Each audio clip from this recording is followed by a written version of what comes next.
সম্মানিত দর্শক, আমি এই মুহূর্তে হাজির হয়েছি একটি জোপের পাশে।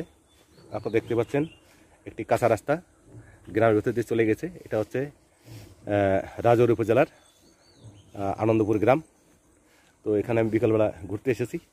তো এখানে দেখতে পাচ্ছি যে ঝোপের পরে বেশ কিছু লতা বেয়ে বেয়ে চলে গেছে। এটা সোনালী রঙের যে লতাগুলো, এটা হয়তো অনেকে চিনে থাকবেন। তারপরে আমি এই গাছের পরিচয়টা একটু দিচ্ছি। এটার নাম হচ্ছে স্বর্ণলতা গাছ, আবার কেউ কেউ এটাকে শূন্যলতা বলে থাকেন। তো এক একটা এলাকায় হয়তোবা এক একটা নাম থাকতে পারে। তো আমি যে কথাটা বলবো, এটা মূলত একটি ঔষধি গুণসম্পন্ন গাছ। আমার হয়তো জানা নেই যে এটাতে কী কাজ হয়। যদি আপনারা জেনে থাকেন এই স্বর্ণলতা বা শূন্যলতা এর কী উপকারিতা রয়েছে, তাহলে আমরা উপকৃত হব। তো যে যেখান থেকে আমার এই ভিডিওটি দেখছেন, আশা করি সবারই ভালো লাগবে। তো বন্ধুরা,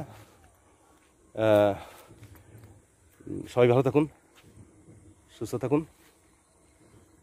দেখা হবে কোনো এক নতুন ভিডিওতে। আপাতত বিদায় নিচ্ছি। ধন্যবাদ। সবাই ভালো থাকবেন।